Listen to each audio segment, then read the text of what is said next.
Main ভিডিওতে যাওয়ার আগে তোমাদেরকে আমি একটা কবিতা পড়ে শোনাই, একটা ছড়া। আমিও আজকাল কবিতা টবিতা না না এই কি আমি নিজের উপর নিচ্ছি না, কেউ একজন লিখেছে সেটা তোমাদেরকে বলে নিই, তারপরে বলছি। আশা করি এতক্ষণ অনেকেই শুনে নিয়েছে, আমি এখন দেখলাম। এখানে বলছে, কেউ দিচ্ছে রুটি বেলে, কেউ তুলছে জল, কেউ বলছে স্নান করবি, কল খুলে দি চল, কেউ বলছে সাবান কোথায় তোয়ালেটাও আন, কেউ বলছে কাঠি হাতে চুলকে দেব টান, কেউ বলছে আহা আহা আবার কেন হাঁটো, এই তো আমি এসে গেছি আমার কোলে ওঠো, কেউ বলছে ঝি আসেনি এটো বাসন জমা, আমি আছি নেই কেউ চিন্তা ভাবছো কেন ওমা, কেউ বলছে পা টিপে দি চুলকে দেব পিঠ, ধৈর্য ধরে খুলে দেব জামা প্যান্টের গিট, সরি পা জামাতে গিট।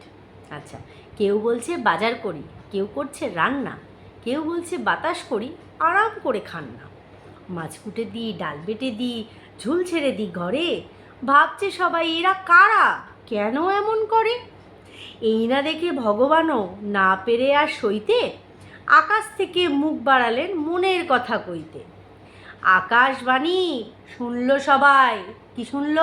আকাশবাণী শুনল সবাই, ভগবানের আরতি, ওসব ফাঁদে পা দিস না, ওরা ভোটের প্রার্থী। যাই হোক, এটা অবশ্যই করে মন্দিরা লিখেছে ওর কমিউনিটি পোস্টে, তো সেটাই ভাবলাম তোমাদের সাথে একটু শেয়ার করি। বেশ বেশ মজার লিখেছে, না হলে তো আমার অবস্থা রীতিমতন হয়ে গেছিলো। মানে আমি না এরকম করছি, লাইক সিরিয়াসলি, মানে সকালবেলা উঠে আমি কিচেনে যাব, তার আগে আমি যখন মোবাইল খুলি আমি রেভিনিউ চেক করি, আমি কোনো নতুন কমেন্ট এসছে কিনা চেক করি, সেখানে লাভ রিয়েক্ট থাকলে সেখানে মানে বাকি থাকলে সেটা দেওয়ার চেষ্টা করি। কিন্তু সকালবেলা উঠে ইউটিউব খুলতে গিয়ে আমি দেখি যে হাই ভোল্টেজ ফ্যামিলি ড্রামা চলে এসেছে। কার? না আদার দেন ওয়াইটির স্বনামধন্য অ্যাক্ট্রেস, অবশ্যই করে মন্দিরার। হ্যাঁ, ওই সবার আমিও কিন্তু একটুখানি মানে ছন্দে ছন্দে তালে তালে একদম মিলিয়ে দিলাম। সেটা বড় কথা না, বড় কথা হচ্ছে যে আমার এত দেরি করে আসার কারণটা কি? বন্দনা দিয়ে আসেনি, সকাল থেকে কাজের ভারী চাপ। হ্যাঁ, রেঁধেছি আজকে আমি ওই লাউয়ের ডাল, লাউ ঘন্ট, হ্যাঁ, আর মটনের পাতলা ঝোল। যাই হোক, সেটা বড় কথা না, বড় কথা হচ্ছে খাইয়া দাইয়া আমি এবার বইসে আমি ভাবতাছি সকালবেলা যে হাই ভোল্টেজ ড্রামাটা দেখলো, এবার ড্রামার মেন মানে মেন বক্তা কে জানো? ছোট মা, ও ছোট মা, আর সঙ্গে বড় মা ফ্রি। উমাই ডক্টর সিচুয়েশন, বড় মা তো সেই ধুমধানা ধুমধানা, কে বলেছে কে বলেছে, মানে এই যে মানে উনি যদি এই সুখে পেতো না, তাহলে মনে হয় ওনার ওই পিরিঙ্গি চেহারায় উনি বুঝিয়ে দিত। কে বলেছে? এই যে শু আগের দিন বলেছে ঠান্ডার মধ্যে কাঁপতে কাঁপতে প্রঙ্কারে, ও তো ডাক্তারি পড়তে পড়তে না মানে ওরা হাফ হয়ে গেছে সব কিছু, বিএড হাফ, সব কিছু ওর হাফ হয়ে গেছে, ডাক্তারি পড়তে পড়তে আটকে গেছে। আমরা কত শুনেছিলাম না যে ও ল পড়তে যাবে, কাঁধে একটা ব্যাগ নিয়ে এরকম পোজ দিয়ে সেই দাঁড়াইছিল, কোন চুলোয় গেছিল না সেই ঝাড়গ্রামের ভেতরে একটা সেই লয়ার ওখানে ঠিক করেছিল সেই মেয়েটার সাথে, খুব বলছি না, এরা কোনো সম্পর্ক টিকিয়ে রাখার বিন্দু মাত্র নেই। আরে ভাই, এমন সম্পর্ক গড়বো কেন? এর জন্য তার জন্য তার জন্য সেই সম্পর্ক ভাঙা যায়। হ্যাঁ, ওই ভদ্রমহিলা মানে যে লয়ার ছিল, সেই ঝাড়গ্রামে আলাপ হয়েছিল যে ভদ্রমহিলার সাথে, যার বাড়িতে এক রাত্রির গিয়ে আবার সেখান থেকে সেই ওপেন ইউনিভার্সিটি থেকে সেই ল পড়বেও, এইরকম ধরনের একটা মানে উদ্যোগ খালি উঠতে দেরি, ওই সেই ইনোর মতন জলে দিলেই হুশ তারপরেই ঠান্ডা হয়ে যায়। বুঝতে পেরেছো তো? তো যাই হোক, তার আগে বলি welcome back to my channel. কেমন আছো তোমরা সবাই? আশা করি সবাই ভালো আছো, আমিও ভালো আছি। অবশ্যই করে দিনের ফার্স্ট ভিডিও, আর আজকে রবিবার, সবাইকে জানাই হ্যাপি সানডে, যদিও অর্ধেক সময় চলে গেছে। এইবার আমি প্রথমে একটা শুরু করবো যে বিষয়টা দিয়ে, সেটা হচ্ছে সন্তান। দেখো, আমি আগেও বলেছি চিৎকার করে, এখনও বলছি, আগামী দিনেও একই কথা বলবো। ওয়াইটিতে আমরা যারা কাজ করি, বিশেষ করে কন্ট্রোভার্সিয়াল জোন আর হোয়াট এভার যেই জোনই হোক না কেন, আমি কন্ট্রোভার্সি জোনটা এই কারণে বলছি, এই টপিকগুলো এখান থেকে উঠে আসে সেই কারণে। সেখানে আমি বারংবার বলেছি, আমরা যারা কন্ট্রোভার্সিয়াল ভিডিও করি, মানে আমরা যারা ক্রিয়েটার, কন্ট্রোভার্সি ক্রিয়েটার আছি, সে মেল হোক ফিমেল হোক হোয়াট এভার, আমাদের কারুর কোনো অধিকার নেই কারুর সংসার, কারুর সন্তান বিশেষ করে সেগুলো নিয়ে কথা বলার। এই কথাটা আমি বহু আগে বলেছি যে তোমরা যাই করো না কেন সন্তানকে বাদ দিয়ে তোমরা বলো, কারণ তাদের এখানে কোনো ভূমিকা নেই। যাদের স্ত্রীরা এখানে আসে না, যাদের হাজব্যান্ডরা এখানে আসে না, কেন তাদেরকে নিয়ে কাটাছেড়া? না আমি বলছি মানেই সবাই শুনবে সেটা না, এটা যদি হতো তাহলে হক বলে শূন্য বসে থাকতো, সেটা কথা না। কথা হচ্ছে আমি এটাকে মেনে চলি। যেমন আজকে আমার সন্তানকে নিয়ে প্রচুর টানা হেঁচড়া হয়েছে, সেই লেভেলে গিয়ে কাটাছেড়া হয়েছে। সেখানে আমার সন্তানের যদি আমি দেখি খারাপ ভালো মন্দটা, তাহলে কি হয়ে আমি মা হয়ে আরেকটা অন্যের সন্তানের দিকে আমি হাত বাড়াবো? হোক না তার মা বাবা যত জঘন্য, সন্তানের তো এখানে কোনো দোষ নেই। ঠিক সেই রকমই আমি গতকালকে একটা বিষয় শুনলাম যেটা কানে আসলো, আমার কানে ভীষণ লাগলো বিষয়টা। আমি এর সত্যি মিথ্যে কিছু জানি না, জাস্ট কানে আসলো। সেটা হচ্ছে কি, সেটা হচ্ছে জয়ীকে নাকি এরকম কিছু শিখিয়ে দেওয়া হয়েছে যে গায়ে হাত দেওয়া হয়েছে বা কিছু এরকম ধরনের ফিজিক্যাল অ্যাবিউজ কিছু একটা। আমি তো শুনে জাস্ট অবাক। না আমি একটা কথা বলতে চাই, যে এই কথাটা তুলেছে তার সাথে তো জয়ীর কখনো দেখা সাক্ষাৎ হয়েছে কি? না, হয়নি। তাহলে জয়ীকে ওর মা বাবা এই কথাটা শেখাবেই কেন ফিজিক্যাল অ্যাবিউসের বিষয়? কারণ মানে গায়ে হাত দেওয়া এই জিনিসটা তখনই সম্ভব যখন সামনাসামনি কোনো মানুষ হচ্ছে, তাছাড়া তো মৌখিকভাবে তো বিষয়টা। আর এরকম যদি হয়েও থাকে, যদি জয়ের মা বা বাবা এই জিনিসটাকে মেয়েকে শেখায়, তাহলে তো যার এগেনস্টে শিখিয়েছে তার একটা এর এগেনস্টে একটা কেস করা উচিত ছিল বা একটা স্টেপ নেওয়া উচিত ছিল। কোনো দিকেই দেখিনি। দেখো গলা ফাটিয়ে আননেসেসারি এমন কিছু টপিক তুলে নিয়ে আসা যেটার কোনো না আছে আগা না আছে মাথা, আমার মনে হয় এই নিজেদের ঝামেলার মধ্যে বা নিজেদের কন্টেন্ট ক্রিয়েটিংয়ের মধ্যে বাচ্চাকে ইনভলভ না করাই বেটার। এটা আমি আজকে যদি জয়ের জায়গায় অন্য কারুর বাচ্চা হতো আমি তাহলেও বলতাম। কারণ কিছু স্ক্রিনশট মন্দিরা দিয়েছিল, যেখানে গতকালকে সু বলল যে এমনই অবস্থা যে মেল ক্রিয়েটারের লাইভে গিয়েও কমেন্ট করছে। এবার আমি একটু অবাকই হয়েছি, মেল ক্রিয়েটারের লাইভেও কী করতে গেছে। কিন্তু পরে যেটা জানলাম সেটা হচ্ছে কমিউনিটি পোস্টে যেগুলো আমি দেখলাম মন্দিরা দিয়েছে, সেখানে কিন্তু পরিষ্কারভাবে মন্দিরা জিজ্ঞেস করছে যে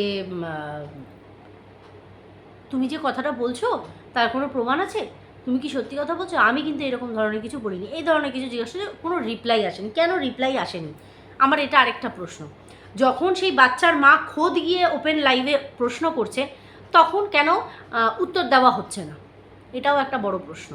ঠিক আছে, আমার একটাই কথা, একটাই রিকোয়েস্ট, যেটাই বলো, মানলে ভালো না মানলে আরও ভালো সেটা কথা না। কথা হচ্ছে যে নিজেদের কন্টেন্ট ক্রিয়েট করতে গিয়ে আননেসেসারি কারুর বাচ্চাকে মিডিলে না রাখাটাই বেটার। আজকে যদি মন্দিরা এরকম কিছু শিখিয়ে থাকে অবশ্যই করে খুব অন্যায় করেছে। আর যদি এরকম কিছু না হয়ে থাকে তার মানে যে রটাচ্ছে বা যারা রটাচ্ছে এই জিনিসটা ভুল হচ্ছে। এটাকে আমার মনে হয় বাচ্চাকে এইসব থেকে দূরে রাখা ভালো। কারণ আমরা কি শুনে এসেছি যে বাচ্চার জন্য তোমরা সবাই চুপ করে দাও, কারণ ও বড় হচ্ছে, 3 বছর আগের কাসুন্দি তোমরা ঘেটো না। এখন দেখো যেসব আলোচনা হচ্ছে এর মধ্যে কিন্তু 3 বছর আগের কিছু ঘাটা হচ্ছে না। কিন্তু আজকে এমন একটা কথা উঠে এসেছে ভাই, আমার তো এখানে প্রশ্নচিহ্ন বড় বড় করে শুরু হচ্ছে। ঠিক আছে, তো আমার বক্তব্য হচ্ছে, এবার চলে যাই মেন বিষয়। সকালবেলা আমরা কি দেখলাম? মন্দিরা ক্যামেরা হাতে নিয়ে ছুটে বেড়াচ্ছে ফ্যামিলির লোকজনকে ডাকতে। আমি স্টান্ট যে পরিবারের লোকগুলোও কিন্তু মন্দিরার এক কথায় চলে আসছে। মন্দিরা একটা কথা বলি, কিছু মনে করো না। আদারে বাদারে বনে জঙ্গলে তুমি অনেক সম্পর্ক খুঁজে বেড়াচ্ছ, কিন্তু যে সম্পর্কগুলো তোমাকে আষ্টে পিষ্টে জড়িয়ে রেখেছে, এক ডাকে তোমার ক্যামেরার সামনে এসে তারা নির্দ্বিধায় মন খুলে দুটো কথা বলছে, এত সাপোর্টিভ ইনলজ মানে পরিবার পাওয়া আমার মনে হয় সবার দ্বারা সম্ভব না। যেটাকে পেয়েছো না ওটাকে একটু যত্ন করে রাখতে শেখো, ভবিষ্যতে তোমারই কাজে লাগবে। এই আদারে বাদারে এই এত এত সম্পর্ক গড়ে বেরিয়েও না। ঠিক আছে, প্রত্যেকের উদ্দেশ্যেই বলছি। বাড়িতে আমার অনেক ভালোবাসার মানুষ রয়েছে যারা ভালোবাসে, ওই বাড়ির মানুষগুলোকে সেই ভালোবাসা না দিয়ে পরিবারের থেকেও বেশি ভালোবেসেছি। আরে বিশ্বাস কর, আজকে এমন একটা তুই কথা বললি না, মানে তুই যদি আমার রিলেটিভ হতিস বা আমার দিদি বা বোন কিছু হতিস না, মারতাম এক কষিয়ে, পরিষ্কার কথা। তো যেটা বলছিলাম সেটা হচ্ছে ইরিটেটিং লাগে, কেন বলবো না তোমরা ভাবো। আজকে আমার বোন বা দিদি যদি এরকম কাজ করতো না, ওকে জায়গা মতন ওকে বুঝিয়ে দিতাম যে কোনো জিনিসের একটা লিমিট থাকে, লিমিটের বাইরে যেতে নেই। আচ্ছা, তো সেখানে মন্দিরা এক ডাক দিয়েছে ছোট মা, বড় মা, ওই অর্পিতা নামক যিনি আছেন, যে যা, বড় যা, তারপরে ওর শাশুড়ি, ওর ননদ, ওর শ্বশুর মশাই, অবলীলায় কিন্তু ক্যামেরার সামনে তারা কিন্তু দাঁড়িয়ে গেল, দাঁড়িয়ে কিন্তু জিনিসগুলো বলল যে এই যে একটা কথা উঠে এসেছে যে জয়গুরু জেঠু, আমি না একটা জিনিস কিছুতেই বুঝে পাই না। একটা মানুষ চলে গেছে, ঠিক আছে, হ্যাঁ আমরা মানছি মন্দিরার ক্যামেরায় সচরাচর হয়তো জয়গুরু জেঠুকে আমরা দেখিনি, কিন্তু উনি যখন চলে গেছেন ওনার কাজটা, এটা ওনার কর্ম। আর কোথাও না কোথাও মন্দিরাদেরও একটা, সে যেভাবেই হোক না কেন তাদের হাতেই কাজটা হওয়ার ছিল, এটা বুঝতে হবে। আজকে যে মানুষটা নেই সেই মানুষটার ওপর ভিত্তি করে কেন এত প্রশ্নচিহ্ন উঠছে আমি জানি না। কারণ তার নিজের যারা ছিল তারা কিন্তু তাকে পুরো একদম সে লাভারিসের মতন ফেলে দিয়েছিল, আগলে এরাই রেখেছিল, সে ভালো মন্দ যেটাই। তো সেখানে কিন্তু লাইন দিয়ে তারা দাঁড়িয়ে গেল আর তারা বলতে লাগলো। কিন্তু আমার বক্তব্য হচ্ছে যে মানুষটা এখন পৃথিবীতে নেই, যে কিনা গত হয়েছেন, তার এই বিষয় নিয়ে কেন এত জলঘোলা? সে বেঁচে থাকাকালীন তো এইসব কথাবার্তা ওঠেনি। মানুষ যতই তুমি করো না কেন মানুষের জন্য, মানুষ কিন্তু ওই যে দিনটা তুমি করবে না সেই একটা দিনকে তোমাকে বলবে যে তুমি তো করোনি। এটা নিয়ম, এটা স্বভাব, ফ্যামিলির লোকজনও তাই করে যে তুমি রোজ করে যাচ্ছ কিন্তু একদিন ধরো তোমার মিস হলো, তুমি করলে না সেই কাজটা, তার জন্য তখন কিন্তু বলবে হয়তো তুমি তো করোনি এই জিনিসটা। কিন্তু যখন রোজ করা হয় তখন কিন্তু মানুষ দেখে না। যে কথাটা কিন্তু মন্দিরার শাশুড়ি মা অন ক্যামেরা বলেছেন। আজকে ওরা যেদিনকে ওই মন্দারমণি যাবে বলে ওদের বাড়িতে গেছে শীতকালে, সেদিন ওই একদিন ওই জয়গুরু জেঠুকে দেখে একটা স্টেটমেন্ট দিয়ে দিয়েছে। বললাম না ও হাফ ডাক্তার, ও যেমন হাফ বিএড করেছে ডাক্তারিতেও হাফ, বুঝেছো? তো সেখানেও কি বলে দিল, ওই রাত্রিরে ঠকঠক করে কাঁপতে কাঁপতে ওনার বঙ্কাইটিস হয়ে গেছে, উনি মারা গেছেন, এই কারণেই মারা গেছেন। মানে কোথা থেকে কিছু না কিছু একটা জুড়তে হবে। আমি যখন আজকে বিরূপ হয়েছি তোমার এগেনস্টে, এইবার তুমি হাঁটলে ওহো তুমি সিধা রাস্তায় হাঁটোনি, ব্যাকা হেঁটেছো, এই জন্যই এটা হয়েছে, মানে আমি এইভাবে তোমার বিষয় নেগেটিভ থট রাখতেই পারি, বুঝতে পারছি? তো সেখানে দাঁড়িয়ে আমি একটা কথাই বলবো, জয়গুরু জেঠুর ওইটা প্রাপ্য ছিল, ওনার কর্ম ছিল যে আজকে নিজের লোক না থাকাকালীনও এই মানুষগুলোর দ্বারা তার শেষ কৃত্যকরা সম্পন্ন হবে, হয়েছে, কমপ্লিট। মন্দিরার কপালে ছিল, মন্দিরার হাত দিয়ে হবে, করিয়েছে, ছোটো মা মন্দিরার সোমনাথের হাতে হবে, হয়েছে। তো সেই টপিকটা এখন সে মারা যাওয়ার পরে সেটা নেগেটিভ না পজিটিভ সেইগুলো আমার মনে হয় না সেটা এখানে চর্চিত বিষয় হওয়া উচিত। এটা গেল একটা বিষয়। এবার ঘটনা হচ্ছে আজকে সেই ক্ল্যারিফিকেশানটা দেওয়ার জন্য মন্দিরাকে সমস্ত ফ্যামিলি মেম্বারগুলোকে ক্যামেরার সামনে এনে দাঁড় করাতে হচ্ছে। এগুলো মানে ভীষণ পরিমাণে চোখে লাগে। কাকে প্রমাণ করাতে চাইছে, কিসের জন্য? মানে প্রশ্ন মানুষ তুলবে যাদের মাথাতে আসবে, তারা তো নিয়ে সংসার করেনি, তো তাদের মাথাতে যেটা এসেছে তারা প্রশ্ন করেছে। এত ক্ল্যারিফিকেশান তো ওই বাড়ির লোকগুলোকে টেনে টেনে ক্যামেরার সামনে এনে দেওয়ার কোনো দরকার নেই, ঠিক আছে?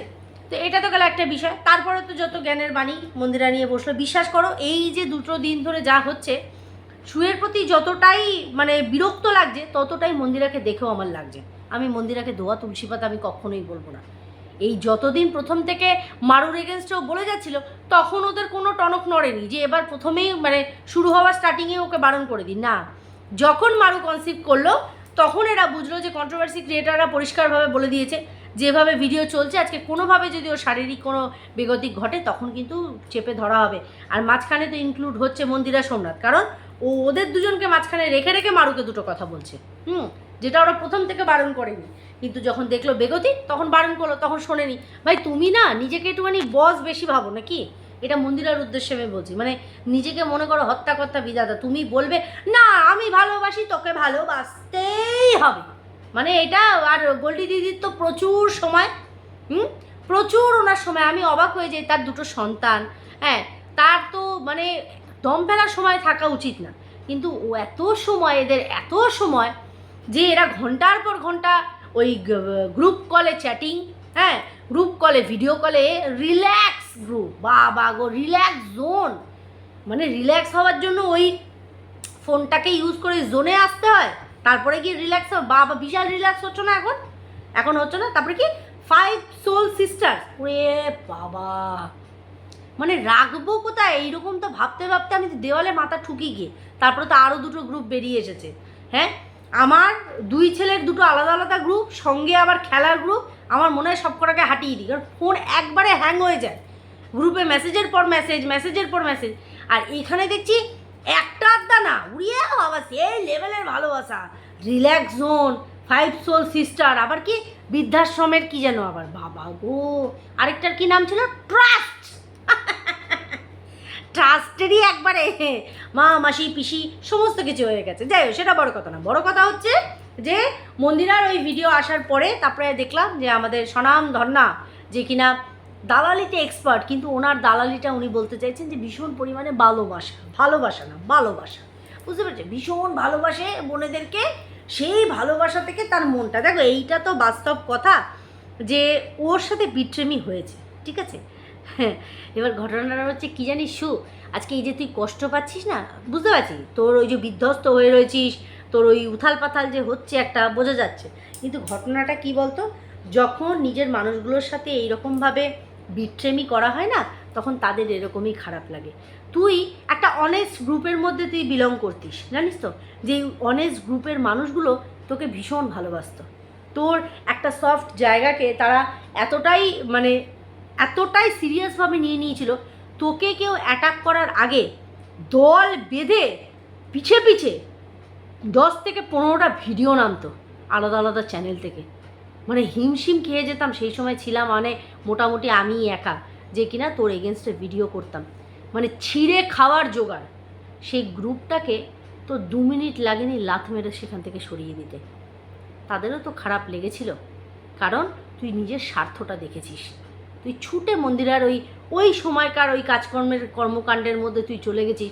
তুই এদেরকে জানানোর প্রয়োজন মনে করিসনি, কারণ তুই যতটুকু ভিউজ পাবি নিজে পাবি, সেখান থেকে রেভিনিউটা তোর নিজের আর্নিং হবে। এবার যদি 5 জনকে তুই বিষয়টা বলিস, 5 জন এত ডিটেলসে গিয়ে তারাও ভিডিও করবে, তাদেরও ভিউজ আসবে। দেখ, ভিউজ যে ম্যাটার করে না এটা বলাটা খুব, মানে আজকের ডেটে দাঁড়িয়ে তুই বলছিস না না ভিউজ তো অত দরকার নেই, ভিউজের কী আছে, তোমরা বলো, আমি ভিউজের জন্য। এখন নতুন ব্যবসাটা শুরু করেছিস তো, 2টো পয়সা এক্সট্রা আসছে, এখন তোর মনে হচ্ছে ভিউজ 2টো কম হলে মাসের রেভিনিউটা টেনে হিচড়ে উঠে গেলেই হয়ে যায়। কিন্তু একটা সময় এমন ছিল না, লোকের ঘরে ঢুকে তার হাড়ির ভেতরে জাম্প করে তুই সেই খবর নিয়ে আসতিস। আর ব্রেকফাস্ট, লাঞ্চ আর ডিনার করে 3 বেলায় তুই ফেক ভিডিও করতিস, যে ভিডিওগুলোর কোনো লজিক ছিল না। শুধু ভিডিও করতিস না, তুই ভিডিও দেখে নিয়ে তার গুষ্টি ষষ্ঠী করে ছেড়ে দিতিস। আজকে এই যে তুই যে বলিস না, এই যে মৃতদেহ বিক্রি করে খাইছে, মানে এই যে মন্দিরা নিজের বাবার শেষকৃত্যটা ওইভাবে দেখিয়েছে, গায়ে ঘি মাখানো, এগুলো সত্যিই চোখে দেখা যায় না। আচ্ছা, তারপরে এই যে জয়গুরু জেঠুর এরকম কিছু দেখিয়েছে, প্রচুর ভিউজ কামিয়ে নিয়েছে। তুই বলছিস যে এগুলো দেখানোটা ঠিক হয়নি। তুই ভাব তো, তুই এক মুখে যে তুই বলছিস না মুখ না অন্য কিছু, তাহলে তুই ভাব যখন উজ্জ্বলের বাবা মারা যান, এবার উজ্জ্বল ফ্যামিলি তো তোর চোখে মানে যতটা বিষাক্ত হতে পারে, তোর চোখে যেন মনে হচ্ছে তোর জন্মগত শত্রু, এরকম করতিস ওদের সাথে। আচ্ছা, যখন উজ্জ্বলের বাবা মারা গেল, তখন উজ্জ্বল কণিকা কিন্তু পুরো 15 দিন পুরো সাইলেন্ট ছিল। শ্বশুরের কাজকর্ম, তার মৃতদেহ দেখানো, কোনো কিচ্ছু করেনি। 15 দিন পর তারা এসে নিজেদের মানে ভেতরে চেপে থাকা যে কষ্টগুলো, সেগুলো জনগণের সাথে শেয়ার করে, যে এইসব হয়েছে ঘটেছে, আমরা আসিনি, ইচ্ছে করেই আমরা আসিনি, মনে করিনি যে বাবার এই বিষয়গুলো আমরা দেখাই। তখন এর কথা ভাব, তখন তুই বলেছিলিস যে এরা কিচ্ছু মানেনি, এই জন্য এদের গ্ল্যামার ফুটে পড়ছে। ভাবতো, মানে উজ্জ্বলের গ্ল্যামার বেড়ে গেছে। তুই দেখেছিস তো দেখেছিস, আবার উজ্জ্বলেরই গ্ল্যামার দেখেছিস, মানে ওরা উজ্জ্বলের গ্ল্যামার বেড়ে গেছে, ওদের চেহারা ফুলে গেছে, রং ফেটে পড়ছে, তার মানে ওরা কিচ্ছু করেনি, মানে বাবার কাজের কিচ্ছু করেনি। ভাব, চাপকাতে লাগে না বল? এই একই মুখে তুই কত কথা বলিস, মানে ওরা দেখাচ্ছে সেই জন্য তুই বলছিস আমার ভেতরটা আটকে উঠছে, মানে তোর ভেতরে কিছু আছে যেটা তোর আটকে উঠবে। এমনিই তো মানে শূন্য বুকে এত রোগা পাতলা, তারপরেও তোর বুক যদি আটকে ওঠে, তোকে তো সামলানোর জন্য মহা সমস্যা, লোক দরকার। সেখানে দাঁড়িয়ে তুই বলছিস যে কেন দেখালো, আবার যখন উজ্জ্বলরা দেখায়নি তখন তুই বলছিস 15 দিন কিচ্ছু করেনি, খালি গিলেছে, সব খেয়েছে, ফুটে পড়েছে রস, মানে এই রূপ যৌবন। ভাব তাহলে, একই মুখে কত কথা বলিস। ভিউজ অবশ্যই ম্যাটার করতো তোর, এখনও একটু ব্যবসা শুরু করেছিস তো, মানে প্রচুর কামিয়ে ফেলেছি, সেই লেভেলের তুই, মানে মানে অবাক হয়ে যাচ্ছে মানুষ, তুই দোকানের পেছনে এত খরচ করেছিস, কোথা থেকে আসছে বলতো টাকাগুলো? নিমেষে নিমেষে দোকান একটা অত বড় ভাড়া করা, শুধু তাই না, সেটাকে পুরো কাঠের কাজ করিয়ে ডেকোরেট করা, আবার স্লাইডিং দরজা বসানো, মাল তোলা। ডাল মে তো কিছু কালা হ্যাঁ, এটা তো ভাই মানতেই হবে, বুঝেছি। বলছি কি, এই যে গিফট দেওয়া নেওয়া হলো, এই বিষয়টা কিছু ভাবলি না? মানে এই যে মন্দিরা তোকে সোনার একটা জিনিস দিল, তারপরে বাকি সব দিদিরা তো বাবা সোনে পে সোনা, সোনে পে সোনা, রূপো পে রূপো, রূপো পে রূপো, এরকম যে দিল, মানে ওগুলো ভাবলি না যে আজকে এই যে তোর যে হাড্ডাহাড্ডি লড়াইতে মানে সেই জিনিসগুলো ফেরত যাবে কি যাবে না? না সেটা বড় কথা না, মানে বলছি আর কি, যদি দেখিস মানে মান সম্মানের একটা ব্যাপার তো, যারা তোকে ঢুসুম করে ফুটবলের মতন লাত মেরেছে, সেদেরই জিনিস যদি গলায় পড়ে ঘুরে বেড়াস, একটু কেমন মনে হবে না? মনে হয় দিয়ে দেওয়া উচিত, যদি মান সম্মান যদি কাজ করে। হ্যাঁ, যদিও বা সেটা নেই, সেটা বড় কথা না। বড় কথা হচ্ছে আজকে তুই বলতে বসেছিস যে না আমি জল নিয়ে বসেছি, মানে যা আমি বলবো জল খাবো আর বলবো, আমার গলা শুকিয়ে যেতে পারে। 1 ঘন্টা কত মিনিটের ভিডিও করেছিস বাবা গো! ওই জন্যই আকাশবাণী লিখেছে মন্দিরা, ওই যে ছড়াটা লিখেছে ওখানে আকাশবাণী কথাটা তুই এমন বাণী দিলি, মানে শুনতে শুনতে অবাক হয়ে যাচ্ছি, মানে আমার রান্নাঘরের সব কাজ মিটে গেল, তোর কথা শেষ হচ্ছে না, বলেই যাচ্ছিস বলেই যাচ্ছিস, এই দিদি কি করেছে, ওই দিদি কি করেছে। আরে এই যে তুই বলছিস না, এই যে খড়দার যে কাস্টমার, এই কাস্টমারের কষ্টে তোর ভেতরটা ফেটে যাচ্ছে। বলছি কি, এই কাস্টমার নাকি তোকে দু চোখে দেখতে পারতো না, না মানে মন্দিরা বললো আর কি, যে খড়দার মেয়েটি নাকি মন্দিরা দি আমি না তোমার ভিডিওতে আসবো, কিন্তু দয়া করে না ওই শুয়ের ভিডিওতে তোমরা নিয়ে যেও না তো। মানে না, আমি না অবাক হয়ে গেলাম এই কথাটা শুনে। আজকে ওই খড়দার কাস্টমারের জন্য তো যারা কষ্টে মরে তারাই তো কাস্টমার। এবার ঘটনাটা হচ্ছে তার জন্য তোরা এত বুক ফাটছে, কিন্তু উল্টো দিকে মন্দিরা বলল যে ও নাকি তোকে একদম দেখতে পারতো না। কারটা বিশ্বাস করি বাবা গো, একটুখানি এরকম কিছু দাও না যেটা আমি বিশ্বাস করতে পারি, মানে ওরটা করবো না ওরটা করবো, ও বলে আমারে দেখ, ও বলে আমারে দেখ, মানে কারটা দেখবো আমি? দুটোই তো চোখ আমার, হ্যাঁ সে কি, সেটা কথা না। কথা হচ্ছে যে এই যে খড়দার যে মেয়েটি, সেই মেয়েটি কিন্তু খুব সুন্দর মানে চাল খেলেছে, আর তুইও কিছু কম যাস না। তুই পরিস্থিতির একটা আভাস পেয়ে তুই কিন্তু জিজ্ঞাসা করেছিস এই তুমি লাগানি ভাগানি করো। আমি না অবাক হয়ে যে এই কথাটা শুনে, দুনিয়াতে এমন কোনো মানুষ আছে যে বলতে পারবে আমি লাগানি অ্যান্ড ভাগানি এই দুটো করি না? এরা দুটো জন্মগত ভাই, লাগানি আর ভাগানি। হ্যাঁ, ও বলে আমাকে দেখ, ও বলে আমাকে দেখ, মানে এরা দুজন যখন মিলিত হয় তখন একবারে সেই রকমের গসিপ শুরু হয়ে যায়। তো এরকম দুনিয়াতে কোনো মানুষ নেই যে কিনা তার সাথে কার কথা হলো, বা এই যে পাড়ার মোড়ে মোড়ে এরকম লাগানি ভাগানিওয়ালা কাকিমা প্রচুর পাবে, বুঝতে পেরেছো? রাস্তার পাড়ায় মোড়ে বেরোবে, দেখবে এক একটা মোড়ে মোড়ে দাঁড়িয়েছে, আর বলবেন না দিদি কি দেখলেন জানেন ওদের বাড়িতে এই হয়েছে, দেখলেন ওদের বাড়িতে কে ঢুকলো, মানে পুরো খবর তোমাদেরকে একদম ডিটেলসে বলে দেবে। হ্যাঁ, আবার কিছু মানুষ আছে বাড়িতে বসে তাই নাকি, হ্যাঁ এরকম বললো, মানে এই যে লাগানি আর ভাগানি এরা যে দুই ভাই বোন, এদেরকে নিয়ে মানে এমন শুরু হলো যে তোরা বুঝে গেলি, আর তুই কি বললি না আমি কখনো পেছনে কোনো কথা বলিনি। দেখ মেনে নিলাম তুই হয়তো এই সময় এইবারেরটা একটু মন থেকেই ভালোবেসে ফেলেছিলিস, কিন্তু লাইক সিরিয়াসলি শ্বশুর মশাই একটা ডেট দিয়েছে, সেটাকে উল্লঙ্ঘন করে গোল্ডি দিদি যে ডেটটা দিয়েছে সেটা তুই মেনে নিলি?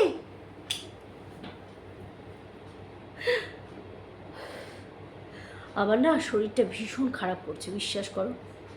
মানে এদের এই রকম ভালোবাসা, মানে শ্বশুরমশাই একটা ডেট বলেছে, গোল্ডি দিদি যে ডেটটা বলেছে সেই ডেটটা মেনে নেবো। আরে আমার ভালোবাসা রে, এইটা শুনে আমার বুকটা মোচড় দিয়ে উঠলো। হ্যাঁ, তোরটা শূন্য এই বুকে হতে পারে, আমারটা না নটে। হ্যাঁ, সেটা বড় কথা না, বড় কথা হচ্ছে যে তুই সেই ডেটটা বাছলি।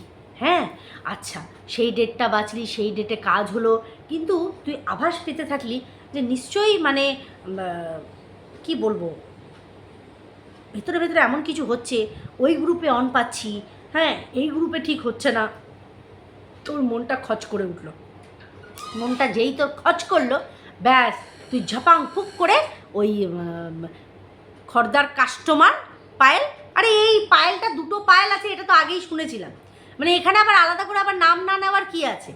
দুটো পায়েল তো, মানে একটা তো ওই গোল্ডি দিদি, একটা মেক্সিকোর পায়েল, একটা নর্মাল পায়েল, আর এই যে মন্দিরা বুনু, আর এই ছদ্দি দিদি। ছদ্দি দিদি এখন ও বাবা, সেটা কি বলে, নগর ঠাকুরের ভদ্র মহিলা।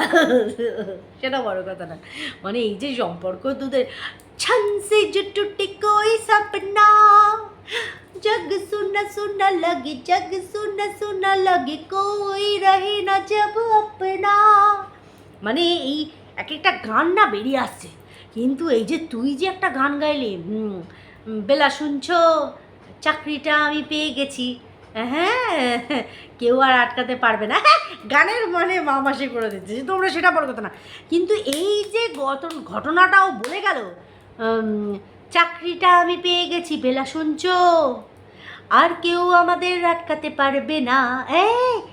এইটা না আমার কেমন যেন একটা লাগলো, যে তুই ইনডাইরেক্টলি মানে ওই মানে হুলাহুলের একটা মানে আভাস দিয়ে গেলি, যে এইরকমও আগামী দিনে কিছু একটা কি ঘটতে পারে।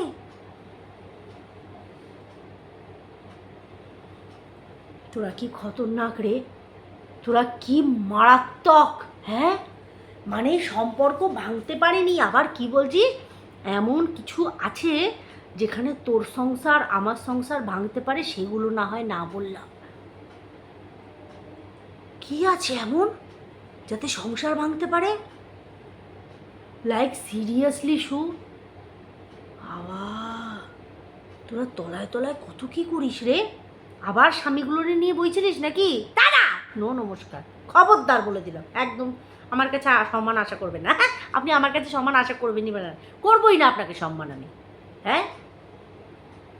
আর ওদিকে তো সোমনাথের কথা ছেড়েই দাও, হ্যাঁ কথা হলেই হ্যাঁ গোসা, আসবো না তোমার ক্যামেরায়, মানে অবাক কাণ্ড।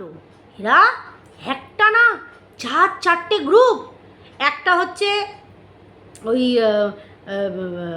থ্রি সিস্টারের একটা গ্রুপ ছিল, যে গ্রুপটার মধ্যে এরা 3 বুনু ছিল, 3 তিগড়া কামবিগড়া। তো এখানে আরেকটা গ্রুপ ওরা ক্রিয়েট করলো, যেখানে এই শুকে নিল, হ্যাঁ সেটা হলো আরেকটা ইয়ে, দেখেছিস? এই যে তুই বললি না, 49 কিন্তু এই কথাটা বলেছিল, 49 বলিস কেন রে, শালা তোর থেকে নিয়েছি নাকি পয়সা?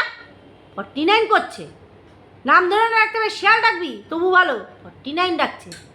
যাই হোক সেটা বড় কথা না, বড় কথা হচ্ছে যে দেখেছিস তো, ঠিক বলেছিলাম, আমি বলেছিলাম এর আগেও, যে তুই বেরিয়ে গেছিস তখন শুনিসনি, মাঝে মধ্যে আমার ভিডিওটা না একটু দেখে নিতিস, তাহলে একটু অ্যালার্ট হতিস অনেক আগে। আমি বলেছিলাম তোকে ওখান থেকে বার করে দিয়ে স্কন্ধকাটা দিদিরা কিন্তু 3 কাপ চায় তোকে নিয়ে আলোচনা করছে, তখন একবারে ও মাখো মাখো ভালোবাসা, মানে তোমরা দেখাই যাচ্ছে না, চিরদিনই তোমরা যে আমার, যুগে যুগে তোমরা আমারই, মানে এইরকম তোরা ছিলিস, বুঝতে পেরেছিস? তো যেটা বলছিলাম, যে আজকে এই যে কথাটা বলে গেল, বেলা শুনছো চাকরিটা আমি পেয়ে গেছি, এই গানটার মানেটা কি প্রথম কথা, হ্যাঁ। দ্বিতীয় কথা হচ্ছে এমন কি কথা আছে যেটাতে ওর দুজনেরই সংসারে হানি আসতে পারে। বাবা তোরা খতরনাক, তোরা এদের যাতে না, যারা চিনছে না তারা এখনও মায়ের গর্বে, মন্দিরা তো আর বাবা ভীষণ মিনিয়ে মিনিয়ে মিনিয়ে, আমি যদি বলি না তুলসী তলায় দিয়ে বাতি তুই হলি, পরেরটা আর বলতেই পারলি না, হ্যাঁ বলতেই পারলি না। যাই হোক, এরা আরও কিছু আছে আমাদের দেখার, আরও কিছু দেখবো। তো চলো সবাই খুব ভালো থেকো, সুস্থ থেকো, আর কিছু পয়েন্ট যদি মিস হয়ে যায় অবশ্যই করে আমাকে বলবে, পরেরটাতে অ্যাড করে দেবো। চলো টাটা।